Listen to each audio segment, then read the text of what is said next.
असंभूती असं म्हटलेलं आहे. त्याला प्रवृत्ती असं पण म्हटलेलं आहे. संभूती आणि विनाश असा पण शब्द दुसरीकडे वापरलेला आहे. संभूती अविनाशी तत्व आणि संभूतींच विनाशांच असं पुढे आलेलं आहे. तर आणखी वेगवेगळ्या भाष्यकारांनी चिंतनकारांनी त्याच्यात जी भर घातली आहे, त्याच्यात पांडुरंग शास्त्री आठवले असं म्हणतात की आपल्या भोवतालचं जे जग दिसतं त्याच्यात एखाद्या सच्च्या दिलाच्या माणसाला असं वाटतं की नाही, हे बरोबर नाही चाललेलं, याच्यात आपण परिवर्तन घडवून आणलं पाहिजे. अशी जी एक सात्विक इच्छा ती पण त्यांनी असंभूतीमध्येच गृहीत धरलेली आहे. वेदाचार्य सातवळेकर ते असं म्हणतात की ही जी असंभूती आहे हा आजच्या काळात आपण ज्याला व्यक्तिवाद म्हणतो, म्हणजे समूहापेक्षा व्यक्ती श्रेष्ठ आहे. अमेरिकेमध्ये एक आयन रँड नावाच्या लेखिका होऊन गेल्या, अतिशय प्रतिभाशाली, उत्तम पुस्तकं त्यांनी लिहिलेली आहेत. पण तत्वज्ञान असं आहे, व्हर्च्यू ऑफ सेल्फिशनेस असं त्याने म्हटलेलं आहे की व्यक्ती ही तो जो तथाकथित समूह आहे त्यापेक्षा श्रेष्ठ आहे आणि व्यक्तीने आपलं हित जपलं पाहिजे अशी धारणा या लेखिकेने ही प्रस्तुत केलेली आहे. हा व्यक्तिवाद याला सातवळेकर महाराजांनी असंभूतीमध्ये हा व्यक्तिवाद पण येतो असं म्हटलेलं आहे. उलट संभूतीमध्ये काय काय येतं तर पराविद्या म्हणजे अमृतविद्या, अध्यात्मविद्या, त्याचा निवृत्तीपर धारणा असा पण एक अर्थ आचार्य विनोबाजी भावे यांनी केलेला आहे. आणि सातवळेकर, वेदाचार्य सातवळेकर यांनी संघभावना असा त्याचा अर्थ केलेला आहे. त्यांच्या संदर्भांच्या ज्ञानाच्या प्रकाशात जसा लोकमान्य टिळकांनी गीतेचा कर्मयोग पर अर्थ लावला, त्या काळात त्यांना तो उचित वाटला, योग्य वाटला, समाजाला प्रेरणा द्यायला गीता अशा प्रकारे मांडली पाहिजे असं त्यांना वाटलं. तसे हे वेगवेगळ्या भाष्यकारांचे हे वेगवेगळे दृष्टिकोन आहेत. तर हे आपण समजून घेऊया आणि ते असं का म्हणतायत हे पण आपण समजून घेऊया.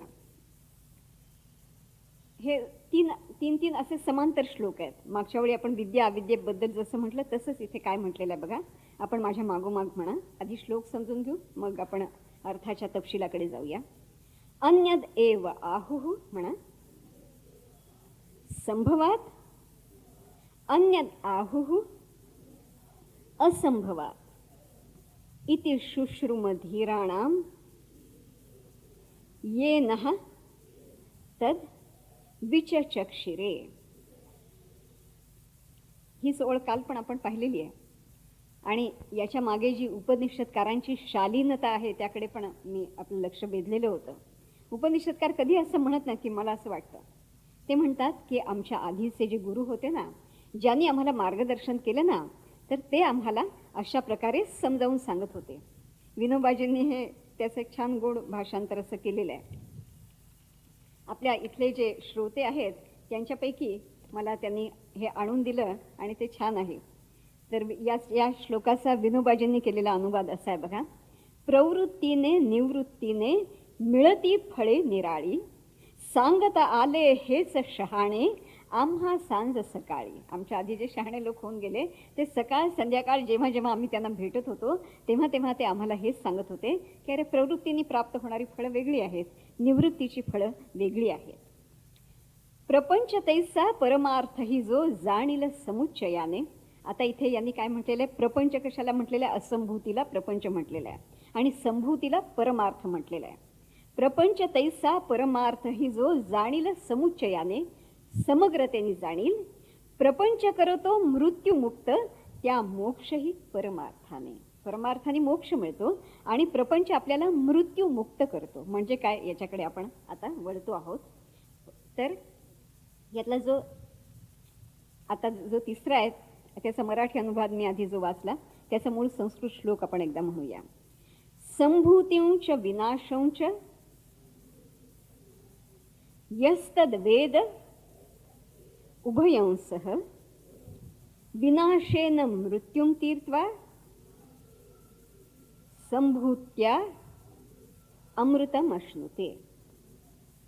आता अर्थ आपण विनोबाजींच्या शब्दामध्ये पाहिलेला आहे की संभूती आणि विनाश हे दोन्ही जे समग्रतेने जाणतात, म्हणजे प्रपंच आणि परमार्थ हे दोन्ही जे समग्रतेने चांगल्या रीतीने जाणतात आणि जगतात त्यांच्याबाबत विनाशेन मृत्युं तीर्त्वा संभूत्या अमृत. विनाशाचा असंभूती या अर्थाने वापरलेला आहे. तर विनाशेन मृत्युम तीर्त्वा संभूत्या अमृतमश्नुते. तर याच्या वेगवेगळ्या छटा, अर्थछटा आणि त्याचे भाव आता आपण जाणून घेऊया. असं म्हटलं आपण की असंभूती ही अपराविद्या आहे किंवा प्रवृत्ती आहे. पांडुरंग शास्त्री आठवल्यांच्या भाषेत जगात बदल व्हावा, सुधारणा व्हावा ही इच्छा आहे. सातवळेकरांच्या मनामध्ये त्याचा अर्थ व्यक्तिवाद असा आहे. तर हा योग्य प्रमाणात असला तर मनुष्य जीवनाला तो हितकारक आहे आणि त्याचा अतिरेक झाला तर मग अंधार गर्तेकडे मनुष्याचा प्रवास होत असतो. कसा कसा तर प्रवृत्ती ही कर्म प्रवृत्ती आहे, काहीतरी केलं पाहिजे अशी इच्छा. आणि काल आपण पाहिलं युक्ताहार विहारमध्ये प्रवृत्ती ही पण संयत असली पाहिजे.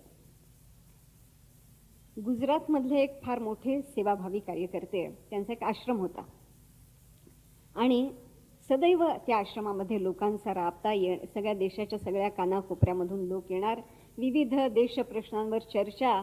आणि हे स्वभावाने इतके सुजन, आता त्यांनी देह ठेवला, पण इतके सुजन कार्यकर्ते होते हे की काही वेळा समजा आश्रमात कोणी सेवक सेविका नाहीत आणि रात्री 11-12 वाजता कोणीतरी आले तर हे स्वतः स्वयंपाक करून त्यांना वाढणार.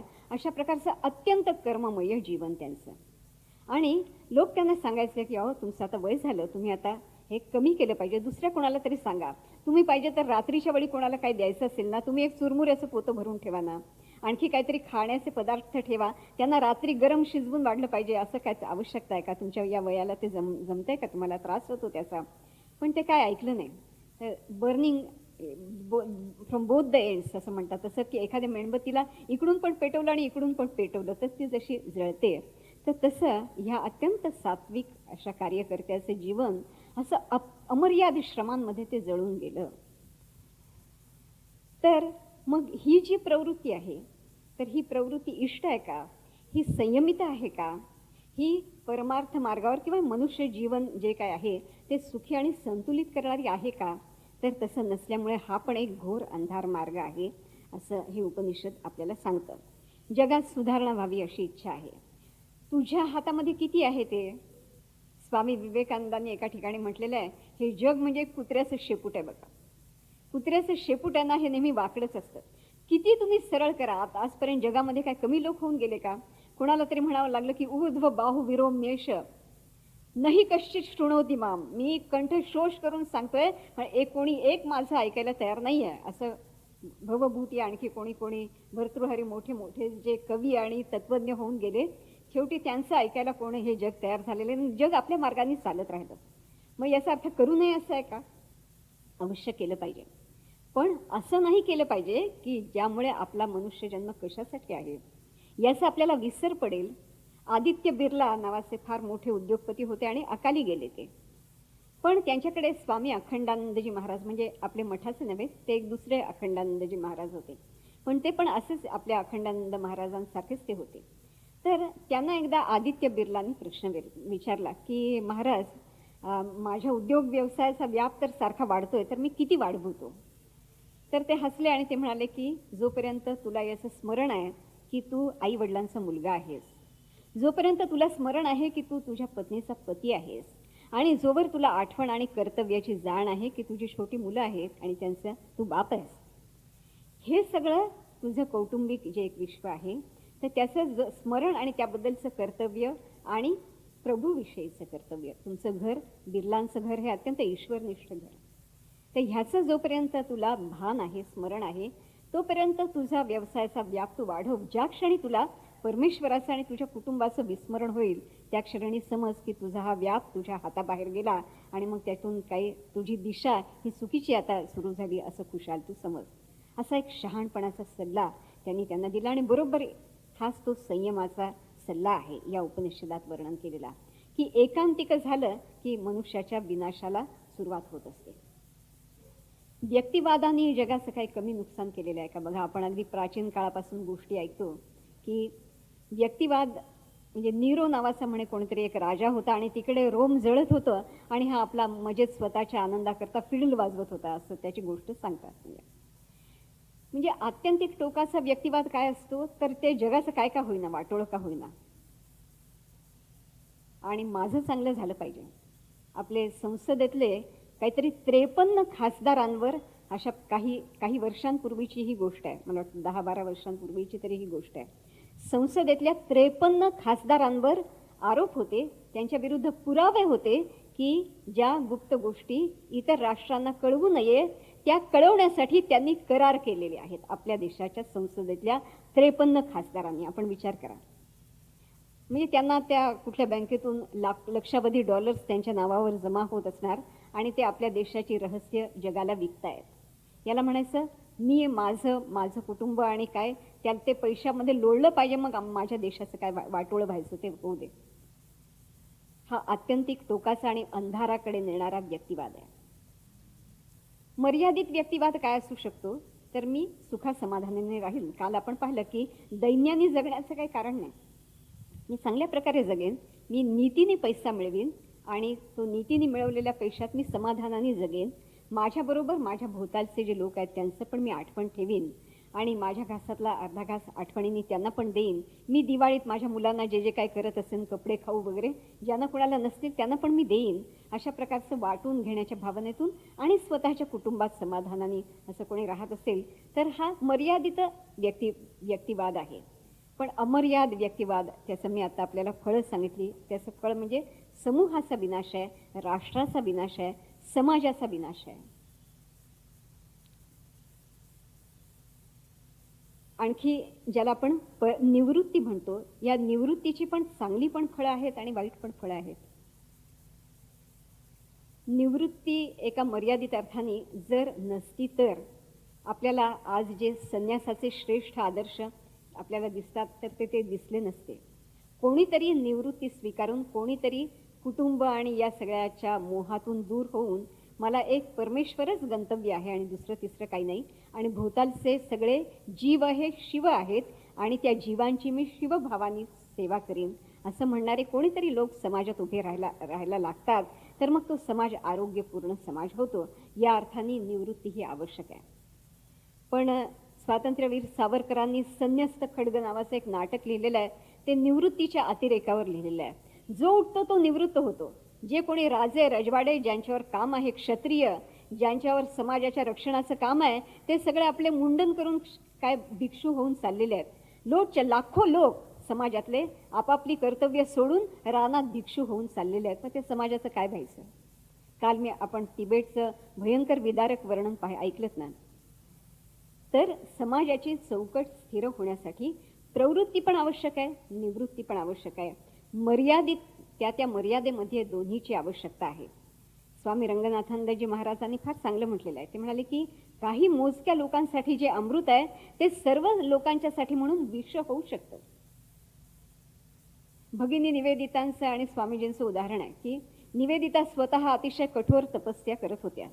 आता त्यांचे भाऊ ते इंग्लंडमधून भारतामध्ये आले, स्वामीजींना भेटायला आले आणि तिथे पण इंग्लंडमध्ये पण त्यांच्या भेटी झालेल्या होत्या.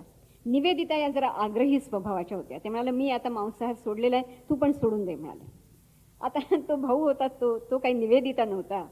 त्याला ते मांसाहाराची सवय होती आणि ते मांसाहार जबरदस्तीने त्याला अजून जोपर्यंत तो आतून पटलेला नाही अशा स्थितीतच तो सोडला. मग तो सुकायला लागला, वाळायला लागला, त्याची तब्येत खराब व्हायला लागली.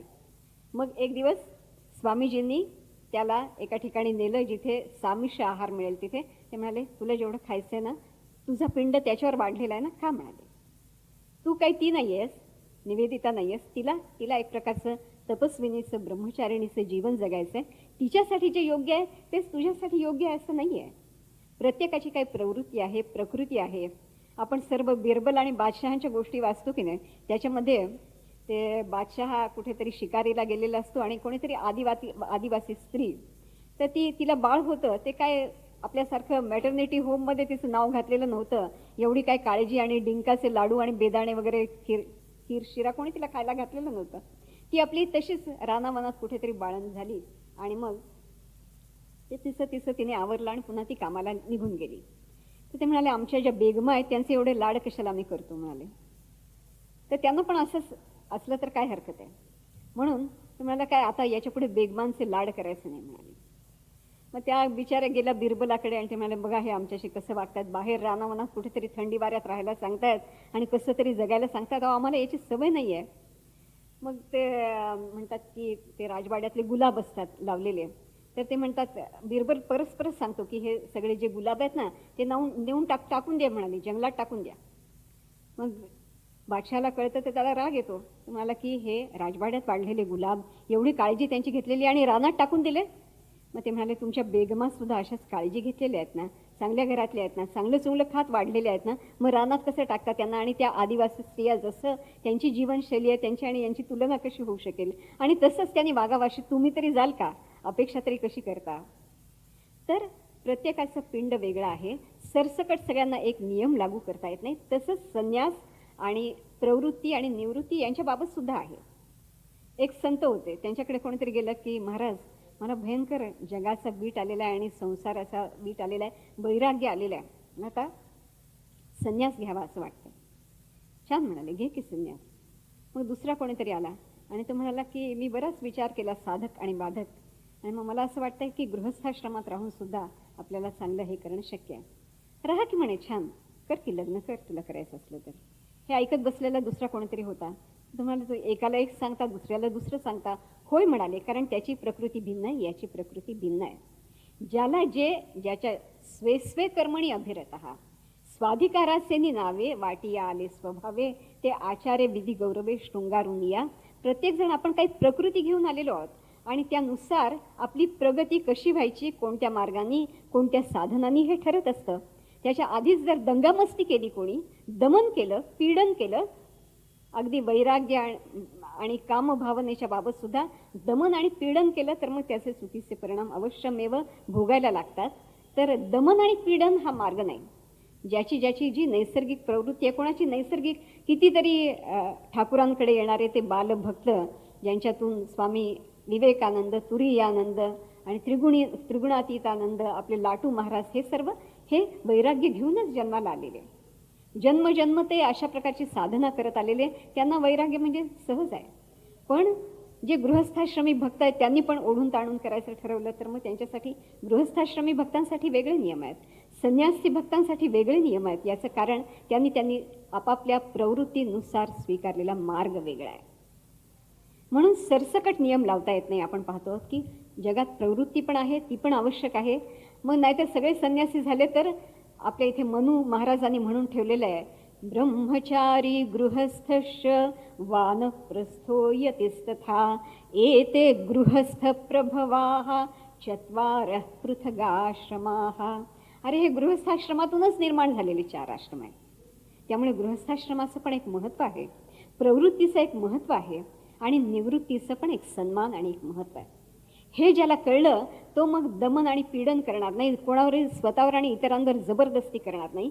पण जिथे अतिरिक्त समूहवाद होतो तिथे मग तो संन्यास धर्माच्या नावाखाली असेल आणि मग सगळेच्या सगळे संन्यासी होतात असं असेल, एखाद्या वादाच्या विचारसरणीच्या जोरावर सगळ्याच्या सगळ्या लोकांनी, जसं रशियामध्ये चर्चेस आणि काही सगळी पाडून टाकली, पण रशियामध्येच ती पुन्हा निर्माण झाली, कारण देव ही माणसाच्या अंतःकरणाची एक गरज आहे. ती दाबून आणि उखडून टाकून जाणार नाही. पण हा जो व्यक्तिगत एक उपासना आणि धर्म जो होता तो रशियाने खुडून काढण्याचा प्रयत्न केला, पण तो यशस्वी झाला नाही, कधीही होणार नाही. अशा प्रकारे जर ईश्वराच्या प्राप्तीची प्रेरणा कोणी खुडून टाकण्याचा प्रयत्न केला तर यशस्वी होणार नाही. म्हणून इथे म्हटलेलं आहे की या कुठल्याही अंगाने, म्हणजे प्रवृत्ती आणि निवृत्ती, नंतर व्यक्तिवाद किंवा संघभाव, आपण कोणत्याही दृष्टीने पाहिलं तर याचा जेव्हा अतिरेक होतो तर तेव्हा तो हिताचा नसतो असं आपल्याला लक्षात येतं. एक गंमतशीर गोष्ट अशी आज आपल्याला दिसते की ज्याला विज्ञान आपण म्हणतो किंवा इहवाद म्हणतो, तर हा इहवाद सुद्धा या मार्गाने जाता जाता लोकांचं असं लक्षात येतं, ते नम्र होतात की अरे आम्हाला फारच थोडं कळलेलं आहे. मध्यंतरी वृत्तपत्रात आलेलं होतं की जे दृश्य जगत आहे, आपल्याला जे काही दिसतं, आकाशातले तारे दिसतात, सगळी सृष्टी दिसते, ही फक्त 4% आहे बघा. म्हणजे एकूण जे अस्तित्व आहे त्याच्या फक्त 4% आपल्याला दृश्य आहे. याचा अर्थ काय होतो, 96% या विश्वामध्ये आपल्याला अदृश्य असलेल्या शक्ती आहेत. त्यातल्या काही जड शक्ती आहेत, काही चैतन्य शक्ती आहेत. विविध प्रकारच्या शक्तींचं नृत्य इथे आता या सभागृहात जो अवकाश आहे ना त्याचं सगळं चाललेलं आहे. आपल्याला ते पाहण्याची काही वेळा दृष्टी नसते, म्हणून मग आपल्याला वाटतं इथे नुसतं एक मोकळी स्पेस आहे. तसं नाही आहे. इथे सतत सतत सतत त्या चैतन्य शक्तींचं नृत्य हे सदैव जगात सर्व ठिकाणी चाललेलं असतं. आपल्याला दिसत नाही. ते 96% येतं आणि 4% फक्त आपल्याला ते दृश्य आहे. हे जेव्हा माणसाला कळतं तेव्हा मनुष्य नम्र होतो की अरे 96% मला न कळलेलं असं का निर्माण करणारा कोणीतरी तो बसलेला आहे ना, त्यांनी हे निर्माण केलं आणि मला तर अजून त्याचा एवढा थांगसुद्धा लागलेला नाही. मग कशाचा गर्व मी करू? असं म्हणून ही जी असंभूतीची अपराविद्येची उपासना करणारा पण इकडे वळतो, जसे आईन्स्टाईन वळले आणि ते म्हणाले की देव काय फासे फेकण्याचा खेळ करत नाही आहे. म्हणजे या जगात ज्या ज्या काही घटना घडतात त्यामागे आपण त्याला नियती म्हणा, आणखी काही म्हणा, एक अतर्क्य शक्ती आहे आणि ती तुमचं आमचं जीवनसुद्धा मार्गदर्शित करत असते, त्याला दिशा देत असते. संपूर्ण सृष्टीचं चक्र पण ते आपण काल पाहिलं तसं मातरिश्वा या रूपाने ती मार्गदर्शित करत असते, नियंत्रित करत असते. आता ज्याला मी मगाशी व्यक्तिवाद म्हटलं त्याची उदाहरणं आपल्याला पुण्यामध्ये सुद्धा आणि सर्वत्र पाहायला मिळतात. मी असं वाचलं की ज्याला कॉस्मेटिक सर्जरी म्हणतात, खूप त्याचा सध्या प्रसार आहे, त्याच्यावर लोक खूप पैसे खर्च करतात. एक तुमचा पांढरा केस काढून त्याच्या जागी एक काळा केस बसवायचा तर ह्याला असं म्हणतात की 50 ते 200 रुपये एका केसाला लागतात. मग मला असं मनात हळहळ वाटते की ते काय समजा राहिले पांढरे तर काही एवढं नुकसान आहे. असे नाहीत का पांढरे केस? कोणाचं सगळ्यांचंच ते काय वसंत ऋतू आणखी पुढचे ग्रीष्म ऋतू आपण पाहिलं की वसंत ऋतू रम्य आहे तसं ग्रीष्म सुद्धा रम्य आहे. आयुष्याचं पूर्वार्ध जसं सुंदर आहे तसं उत्तरायण पण सुंदर आहे. असे नात का? वार्धक्य पण सुंदर असू शकतं ना. मग त्या पांढऱ्या केसांची एवढी काळजी कशाला करायची आणि 50 आणि 200 रुपये देऊन एक एक एक एक केस आपल्या त्या केशरहित भूभागावर आणून कशाला रुजवायचे? ते त्याच पैशातून आणखी किती चांगली कामं करता येणार नाहीत का? या देशामध्ये स्वामीजी म्हणाले कुत्रासुद्धा भुकेलेला असता तर त्यांचं अंतःकरण तळमळत होतं. आणि इथे भुकेलेल्या माणसांची आपण दुष्काळाची आणि भूकंपाची आणि पुराची किती चित्र पाहतो. ते जे 50 आणि 200 आणि मग कितीतरी लाख असे रुपये कॉस्मेटिक सर्जरीवर तुम्ही खर्च करणार, त्याऐवजी यांच्या उपयोगाला आले तर किती कल्याण आहे. त्या जीवांच्या रूपात नटलेल्या शिवाची पूजा नाही का होणार? पण हा व्यक्तिवाद हे सगळं काही सुचू देत नाही माणसाला. तो म्हणतो नाही एक एक केस एक एक भाताचे रोप लाविले तसं एक एक केसाचे रोप लाविले, लावा बाबा. तर ह्या सगळ्या आत्यंतिक काय भोगवाद व्यक्तिवाद अशा दिशेने आपल्या देशातली काही माणसं, श्रीमंत माणसं आपल्याला जाताना दिसतात आणि मग मनाला दुःख वाटतं की हे उपनिषद जे सांगतंय त्याच्याकडे कसं आमचं लक्ष नाही, का आम्हाला हे समजू शकत नाही, का आम्हाला समजू शकत नाही? याचं उत्तर पुढच्या मंत्रामध्ये आहे. आपण बघूया. हिरणमयेन पात्रेण सत्यस्यापिहितं मुखं तत्वं पूषन् अपावृणु सत्यधर्माय दृष्टये. या उपनिषदातला हा 15वा मंत्र आहे. याच्यात म्हटलेलं आहे की सत्याचं मुख हे एका सुवर्णमय पात्राने झाकलेलं आहे. जसं तुम्ही खीर केली, पायस केलं तर त्याच्यावर तुम्ही झाकण घालता, तसं सत्य जे आहे ते सुवर्ण कलशात ठेवलेलं आहे आणि त्याच्यावर सोन्याचंच आवरण आहे. अपिहितम म्हणजे झाकलेलं आहे. हिरणमयेन पात्रेण सोन्याच्या पात्राने सत्याचं मुख अपिहितम झाकलेलं आहे. पूषण हे पोषण करणाऱ्या परमात्म्या. तत्वम अपावृणु ते जे आवरण आहे ते तू दूर कर. कोणासाठी? सत्यधर्माय दृष्टये. मी सत्यधर्म आहे आणि मला ते सत्याचं दर्शन व्हावं याच्यासाठी तू ते आवरण दूर कर. सुंदर श्लोक, फार प्रसिद्ध हा मंत्र यातला आहे. हे हिरणमय पात्र काय आहे आणि तर त्याच्यात सत्य भरलेलं आहे. हे जे वरचं जे झाकण आहे ही आपल्याला दिसणारी, आपल्याला शरीराने, आपल्याला मनाने, बुद्धीनी जी दुनिया आणि तिची झगमग, आकर्षकता अशी जी अनुभवाला येत असते तिला हिरणमय पात्र असं म्हटलेलं आहे. आणि काय झाकलेलं आहे? तर सत्य झाकलेलं आहे. आता सत्य याचा आपल्याला नेहमी फार मर्यादित अर्थ माहीत असतो. सत्यं वद धर्मं चर स्वाध्यायान्मा प्रमदः. एखादे गुरु शिष्याला सांगतात जेव्हा ते आश्रमातून घरी जातात, बाबा खरं बोल आणि काय धर्माच्या मार्गाने जा, स्वाध्याय कधी सोडू नको, असं गुरु शिष्याला सांगतात. पण सत्य हा इतका विलक्षण शब्द आहे, अनंत मिती त्याला आहेत. खरं बोलणं एवढंच काही सत्याचा मर्यादित अर्थ नाही आहे. सत्याला अनंत मिती आहे. सत्यं ज्ञानम अनंतम ब्रह्म यो वेद निहितम गुहायाम परमे व्योमन सोष्णुते सर्वान कामान सह ब्रह्मणा विपश्चिता. मुंडकोपनिषद. सत्य अनंत आहे, म्हणजे सत्य म्हणजेच खरं म्हणजे परमात्मा आहे. महात्माजी म्हणायचे सत्य म्हणजेच परमात्मा आहे. तर हे जे सत्य आहे याचं स्वरूप मला जाणायची इच्छा आहे, त्या सत्याची मी उपासना करणार आहे, म्हणून मी सत्य धर्म आहे. तर असा मी जो सत्य धर्म माझ्यासाठी तू कृपा कर. तुझ्या कृपेशिवाय हे जे माझ्या मनावर जी भुलावण पडलेली आहे, या रूप रसगंधांनी नटलेल्या दुनियेची जी मला भुलावण पडलेली आहे, ती तुझ्या कृपेशिवाय हे पूषण. पूषण हा सुद्धा किती गोड शब्द आहे बघा. आपल्या मुलांना नाव ठेवायचं असेल तर पूषण नाव ठेवा, छान नाव आहे. कारण काय त्याच्यामध्ये पण अर्थाचं फार मोठं भांडार भरलेलं आहे. पूषण म्हणजे पोषण करणारा. कशाचं पोषण करणारा? शरीर, मन, बुद्धी आणि आतून जो आत्म्याचा विकास असतो त्याला बळ देणारी अशी जी शक्ती, ती पूषण ती शक्ती आहे. पूषण ही परमेश्वराची विकास करणारी, बळ देणारी, शक्ती देणारी अशी महाशक्ती आहे. तिला पूषण असं नाव आहे. तर हे पूषण, तर तू हे आवरण माझ्यासाठी म्हणून दूर कर. मी सत्यधर्म आहे याचा अर्थ काय? तर माझं जीवन हे पूर्णपणे पारदर्शी करण्याचा माझा प्रयत्न आहे, ईश्वराभिमुख करण्याचा माझा प्रयत्न आहे. जैन मंडळींमध्ये म्हणतात की पलभर भी प्रमाद नाही, रत्तीभर भी असत्य नाही. असं जे जीवन आहे ते प्रांजळ पारदर्शी जीवन आहे.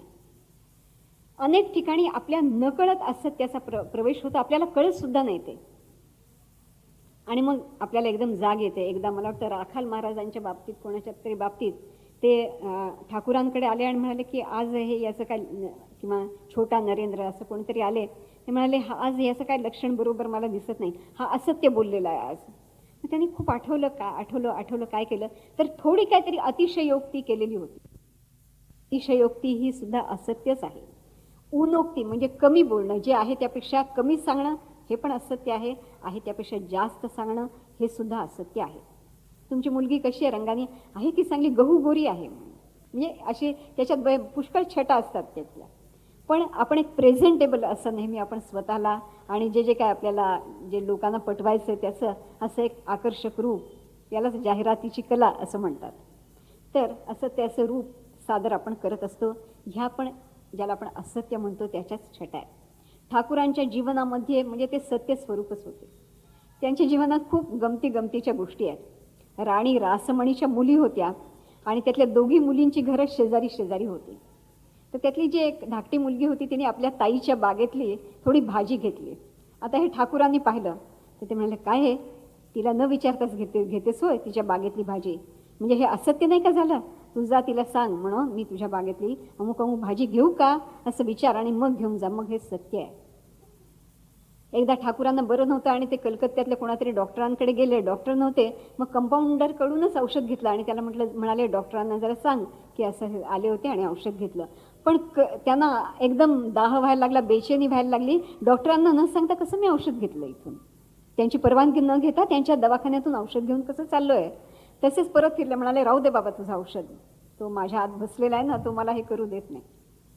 अशा कितीतरी आपल्याला त्यांचं कांचनाच्या बाबतची, म्हणजे बिछाना खाली ठेवलेलं, एकदा जे कांचन सोडलं, गंगेतली माती हातात घेतली आणि मोहरा हातात घेतल्या, आई हे दोन्ही मातीच आहे, हे आई हे दोन्ही सारखंच आहे असा भाव आला. मग ते एवढा सुद्धा धातूचा स्पर्श सुद्धा त्यांना सहन होत नसे. तर अशी ही सत्याची विलक्षण अशा प्रकारची मूर्ती होती. तर त्यामुळे सत्याची उपासना म्हणजे या टोकाची उपासना आहे. पण तुमच्या आमच्या जीवनात किमान सत्याची उपासना, किमान प्रामाणिकपणा, असं ते जेव्हा उंच हिमालयासारख्या व्यक्ती आपल्याला दिसतात तेव्हा मग आपण म्हणतो की अरे आपण स्वतःकडे बोट दाखवून विचारायला लागतो की अरे मी हे करतोय, हे बरोबर करतोय का नाही करत. मी माझं स्वतःचं उदाहरण सांगते. तर मी एका खेड्यामध्ये राहत होते गेल्या वर्षी आणि तिथे एक वृद्ध गृहस्थ होते. तर त्यांना ते चांगले सात्विक भगवत भक्त. तर त्यांच्यासाठी म्हणून त्यांना काहीतरी आपण भेट द्यावी म्हणून मी त्यांच्यासाठी आता तिथे समोर जे काय होतं तिथून मी एक घेतलं, वस्त्र घेतलं आणि आपण त्यांना द्यावं असं म्हणून त्यांच्याकडे जायचं असं मी ठरवलं. तर माझ्या आत कोणीतरी जागं झालेलं होतं आणि ते काय मला बसू देणार स्वस्थ. तर ते मला असं म्हणायला लागलं की तुझ्या वडिलांना तू द्यायचं असतंस तर तू हेच दिलं असतंस का आणखी 4 ठिकाणी पाहिलं असतंस, यापेक्षा चांगलं असं काहीतरी उत्तम जे आहे ते लोकांना द्यायचं असतं, असं काय देतेस असं मला कोणीतरी आत म्हणायला लागलं. आणि इतकी मला बेचैनी आली की दुपारी 1 वाजता मी उन्हाचे उठले आणि शेजारच्या गावी गेले आणि तिथून माझ्या वडिलांसाठी मी जेवढं चांगलं आणलं असतं तेवढंच चांगलं त्यांच्यासाठी आणलं, त्यांना दिलं. मग तो आज जो मला बसलेला होता ना, अंतरात्मा सारखा टोचत होता. मग तो म्हणाला, हां आता आता बस बस तुला बसायचं तर आता काय हरकत नाही. असा आपल्या अंतर्यामी तो आत्मा सदैव जागा असतो आणि आपल्या वागण्यातलं एवढं सुद्धा उणं त्याला चालत नाही आणि तो आपल्याला टोकत असतो की हे बरोबर नाही केलंस तू, असं आपल्याला सांगत असतो. तर ठाकूरांच्या ठिकाणी तर ज्वलंत ते सगळं तत्व ते त्याचं स्वरूप होते. त्यामुळे त्यांच्या अनेक जीवनातल्या कथांमधून हे आपल्याला सत्य धर्मा म्हणजे कसं असतो म्हणजे ठाकूरांकडेच आपण पाहायचं, त्यांच्या जीवनातच पाहायचं. पण हा इथला उपनिषदातला हा जो आहे ऋषी तो म्हणतो की मी सत्यधर्म आहे, मी प्रामाणिकपणे सत्याचं आचरण करण्याचा प्रयत्न करतो आहे. पण देवा हे जे आवरण आहे हे काढणं माझ्या हातात नसतं ना नेहमी. शरीराच्या अंगाने मला अनेक गोष्टींची भुलावण पडत असते. अमुक खावं तमुक खावं ते त्याची काही मर्यादा काही वेळा मला सांभाळता येत नाही आणि माझ्या हातून प्रमाद घडत असतो. तर तू मला याच्यातून वाचव.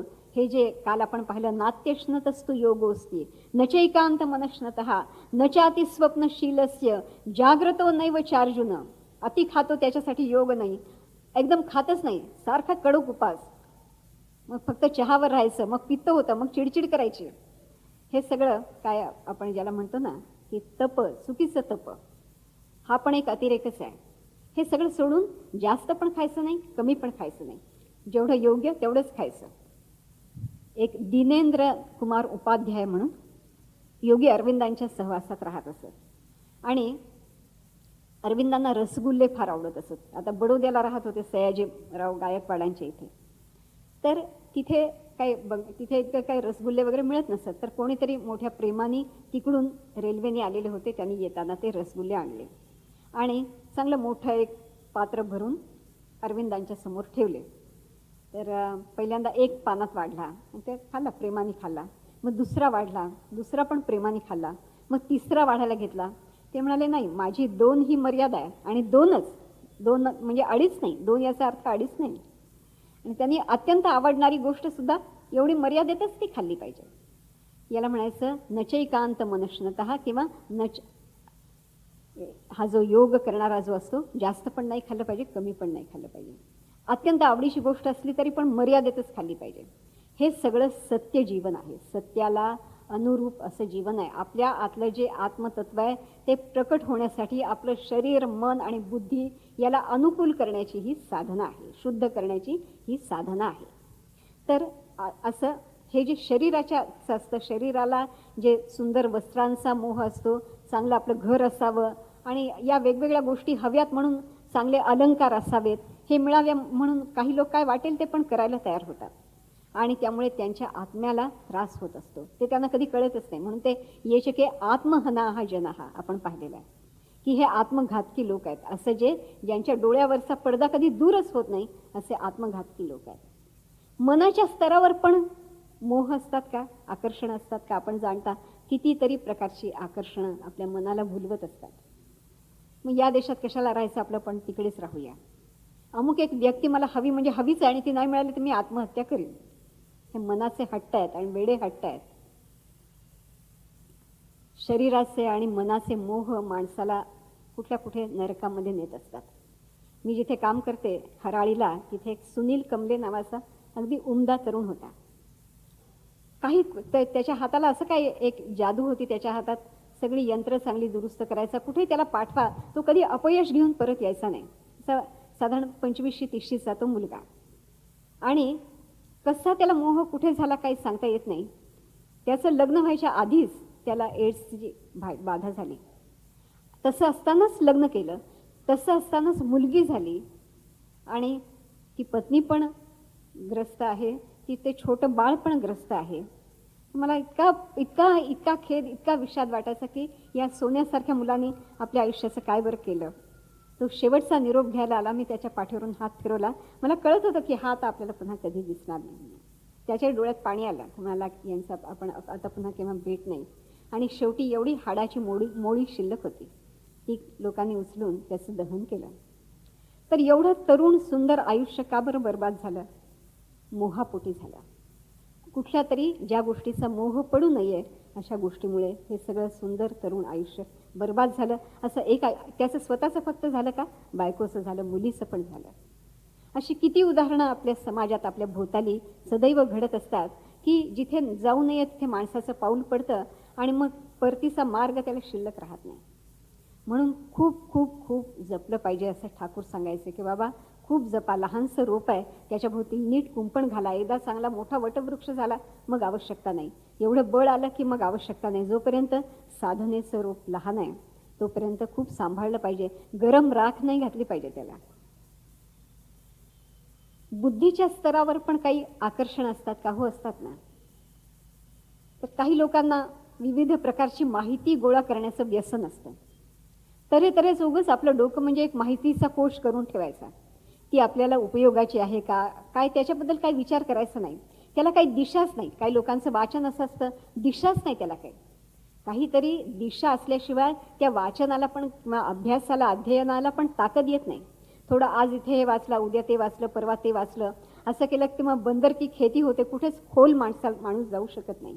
कशाचा वेध माणूस घेऊ शकत नाही. म्हणून शरीर, मन आणि बुद्धी या तीनही स्तरांवर वेगवेगळ्या प्रकारची आकर्षणं माणसाला भुलवत असतात. आणि माणूस जर सावध नसेल, त्याच्यावर प्रभुकृपा, गुरुकृपा नसेल तर तो कुठे भरकटत जाईल त्याला तसं सांगता येत नाही. चांगले चांगले साधकसुद्धा भरकटू शकतात, मार्ग सोडून जाऊ शकतात.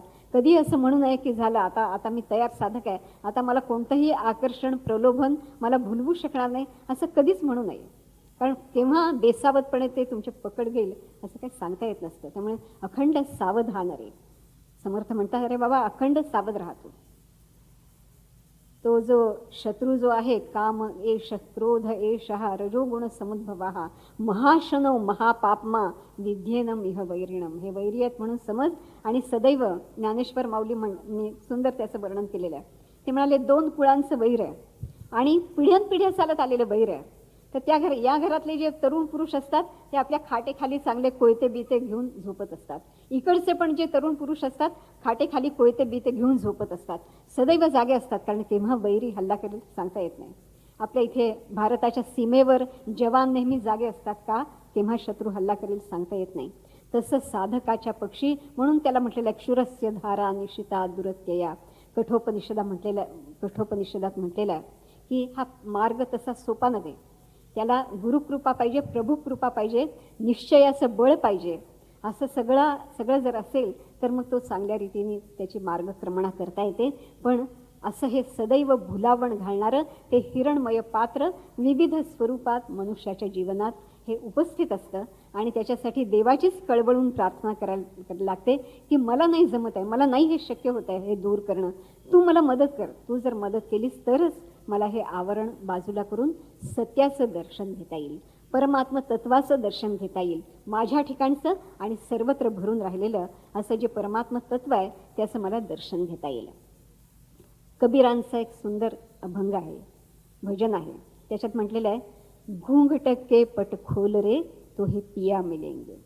पिया म्हणजे परमात्मा. तू हे जे घुंगट घेतलेलं आहेस ना त्याचे पट दूर केल्याशिवाय तो काही परमात्मा तुला भेटायचा नाही. घट घट में तोरे साई बसत है, कटू बचन मत बोल रे, घूंघट के पट खोल रे. म्हणजे घटाघटामध्ये प्रत्येक व्यक्तीमध्ये तो साई बसत आहे, तो परमात्मा हा वसलेला आहे. पण तुला तो दिसत नाहीये, कारण तुझ्या डोळ्यावर काय आहे? ते हिरणमय पात्राचं आवरण आहे, ते सत्य त्यांनी झाकलेलं आहे. तर तू जर शिकलास की प्रत्येक भूताच्या ठिकाणी ते परमात्मा तत्व पाहायला शिक, म्हणजे मग तू कोणाला उलटून बोलणार नाहीस, कोणाला वाईट बोलणार नाहीस. कारण कोणालाही तू वाईट बोललास तर कोणाला ते जाणार आहे? त्या परमात्म्याकडेच ते जाणार आहे. असं जर एकदा तुला कळलं तर मग तू वाईट बोलायचं नाहीस. धन दौलत का गर्व न कीजे, झूठा इनका मोल रे. तुझ्याकडे पुष्कळ पैसा आहे म्हणून गर्व करशील, धन दौलत आहे म्हणून गर्व करशील, तर तुला एक दिवस कळून येईल की झूठा इनका मोल रे. या त्याचं काही महत्त्व आहे. काल आपण पाहिलं की ऐहिक संपत्तीचं पण काही महत्त्व आहे, पण साधन म्हणून महत्त्व आहे. ते काही साध्य नाही आहे माणसाच्या जीवनाचं. तर पारमार्थिक साधना सुलभ व्हावी याच्यासाठी म्हणून अनुकूलता निर्माण करण्यासाठी भौतिक वैभव जे काही संपत्ती असेल ती आहे. हे जर तुला नाही कळलं, धन दौलत का गर्व न कीजे, झूठा इनका मोल रे. सोहम सोहम बाजा बाजे. आत तुझ्या आत अजप सारखा चाललेला आहे, तो तुला जाणीव देतो आहे की अरे तोच तू आहेस, तोच तू आहेस. म्हणून आतमस्य मत डोल रे. हा जो आत्मा आहे ना तुझ्या अंतर्यामीचा, त्याच्यापासून कधी दूर होऊ नको, डावाडोल होऊ नको, त्याच्यापासून विचलित होऊ नको. असं कबीर महाराज आपल्याला सांगतात. घुंघट के पट खोल रे. हा जो घुंघट आहे हा दुसरं तिसरं काही नसून त्या सत्यावरचं ते हिरणमय पात्र आहे. मी आपल्याला सांगितलं की ठाकूर हे सत्याचं स्वरूप होते, मूर्तिमंत सत्यच होते ते. आणि त्यांच्या सहवासामध्ये सुद्धा जे जे कोणी आले त्यांनी त्या सत्याचीच उपासना केली आणि त्यांची जीवनसुद्धा त्या सत्याच्याच प्रकाशाने प्रकाशित झाली आणि सगळ्या जगाला त्याचा प्रकाश हा मिळत गेला. तर ते ही कल्पना फक्त आपल्याकडेच आहे असं नाही आहे. ख्रिस्ती धर्मामध्ये सुद्धा अशा प्रकारच्या ह्या हिरणमय पात्राच्या कल्पना आहेत. जलालुद्दीन रुमी नावाचे एक मोठे सुफी संत होऊन गेले. त्यांच्या फार सुंदर अद्वैतपर कविता आहेत. त्याचा इंग्रजी रूपांतर त्याची उपलब्ध आहेत. पण त्यांनी पण असं म्हटलेलं आहे की तुम्ही तुमच्या अंतर्यामीचं आवरण दूर केल्याशिवाय तो आत जो प्रभू नटलेला आहे तुमच्या, ते स्वरूप तुम्हाला कधी दिसणार नाही. कठोपनिषदाच्या भाषेत सांगायचं झालं, कठोपनिषदाची भाषा म्हणजे प्रेय आणि श्रेयाची भाषा आहे. प्रेय आणि श्रेय हे दोन्ही मनुष्याच्या जीवनात असतात, पण जो सुज्ञ मनुष्य असतो तो प्रेयाची निवड करत नाही, तो श्रेयाची निवड करतो. प्रेयाची निवड ही सुरुवातीला काही वेळ गोड लागते. यत्त दगरे विषमिव परिणामे अमृतोपमम असं जे आहे ते सात्विक आहे. आणि जे सुरुवातीला गोड लागतं पण शेवटी त्याचे परिणाम कडू असतात, ते काय आहे, ते राजस आहे किंवा ते अंधाराकडे नेणार आहे, परमात्मा तत्वापासून दूर नेणार आहे. तर ज्याला प्रेय म्हटलेलं आहे ते हे हिरणमय पात्र आहे. प्रेय म्हणजे प्रिय, छान वाटतं आपल्याला, बरं वाटतं असं, आणि आपल्याजवळ असावं असं वाटतं. असं हे जे प्रेय आहे ते काही वेळा श्रेयापासून आपल्याला विचलित करत असतं. म्हणून जे सुज्ञ मनुष्य असतात, जाणत्या व्यक्ती असतात, त्या जेव्हा प्रेय आणि श्रेय याची निवड करायची वेळ येते तेव्हा ते कसली निवड करतात, श्रेयाची निवड करतात. आणि प्रेय आपल्या दृष्टीपुढे पडदा त्याचा येऊ देत नाही. तर असं ही सर्व प्रेय आणि श्रेय, प्रेय म्हणजे हिरणमय पात्र, आपल्या दृष्टीवरचं आवरण कसं असतं त्याची ही सगळी आपण चर्चा पाहिली. आता हे जे आवरण आहे हे दूर कसं करायचं, मी मगाशी म्हटलं केवळ पुरुषार्थ प्रयत्नांनी ते काही होत नसतं. स्वामी रंगनाथानंदजी महाराजांनी फार सुंदर या उपनिषदाच्या भाष्यामध्ये गीतेतला जो शेवटचा श्लोक आहे तर तिथे यत्र योगेश्वर कृष्ण यत्र पार्थो धनुर्धरः तत्र श्री विजयोर भूतिर्ध्रुवा नीतिर्मतिर्मम हा श्लोक सांगून ते असं त्याच्यात भाष्य करतात की मनुष्याच्या जीवनामध्ये योगदृष्टी भगवान श्रीकृष्णांची लागते आणि अर्जुनाची पुरुषार्थ प्रेरणा पण लागते. आपल्याला आत्मदर्शन व्हायला पाहिजे, साक्षात्कार व्हायला पाहिजे, तर आपले प्रयत्न आपल्या बाजूने लागतात आणि गुरुकृपा पण लागते. तसं श्रीकृष्णाची योगदृष्टी पण पाहिजे आणि अर्जुनाचा प्रयत्न पुरुषार्थ पण पाहिजे. हे जेव्हा मनुष्याच्या ठिकाणी एकत्र येतं आणि तो या मार्गावर चालायला लागतो तेव्हा त्या श्रेयाची प्राप्ती त्याला होत असते.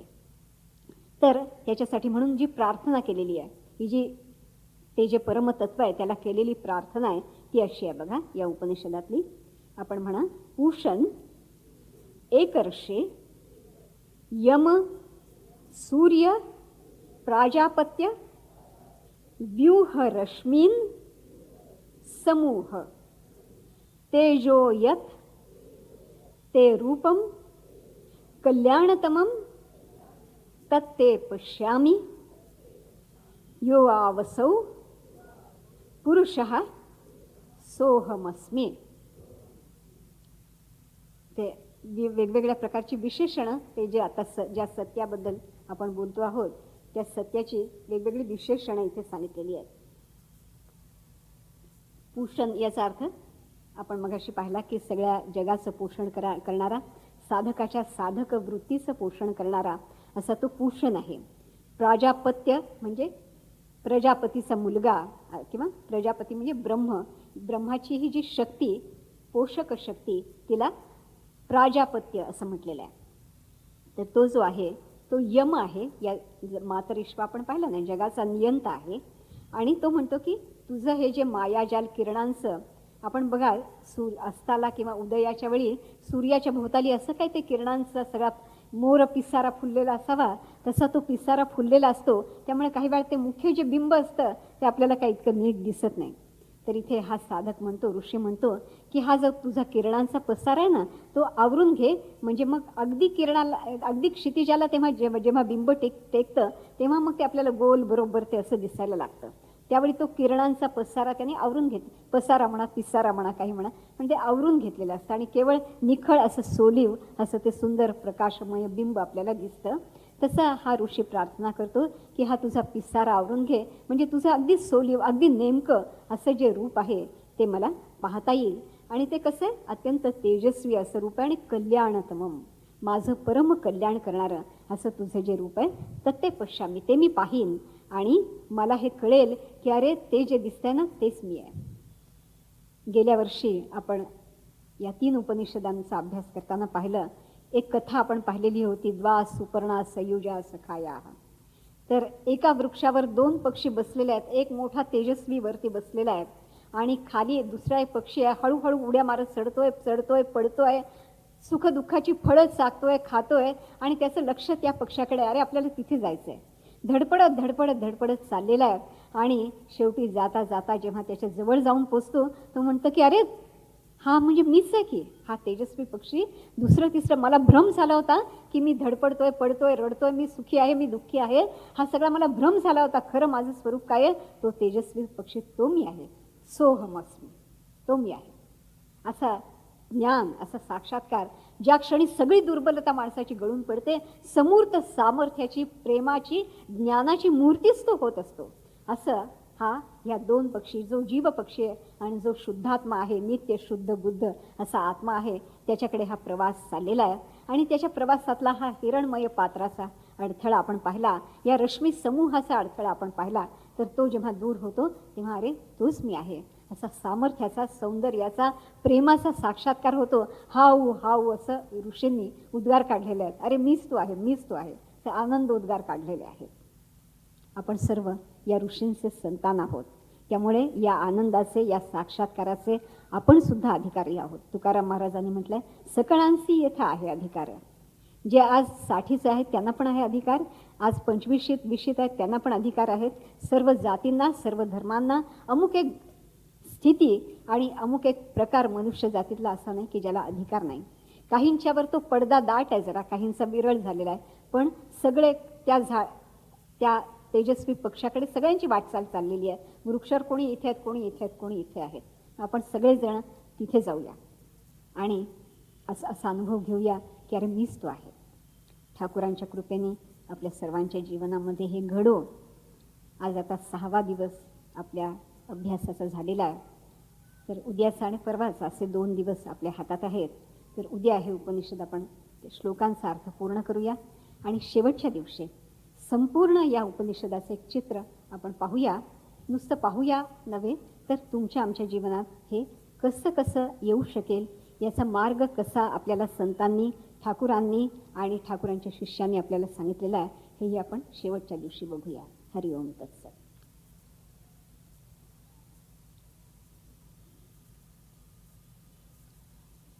सर्वेत्र सुखिनः सन्तु, सर्वे सन्तु निरामयाः, सर्वे भद्राणि पश्यन्तु, मा कश्चित् दुःखमाप्नुयात्. ओम शांति शांति शांति. हरि हरिओम हरिओम तत्सत.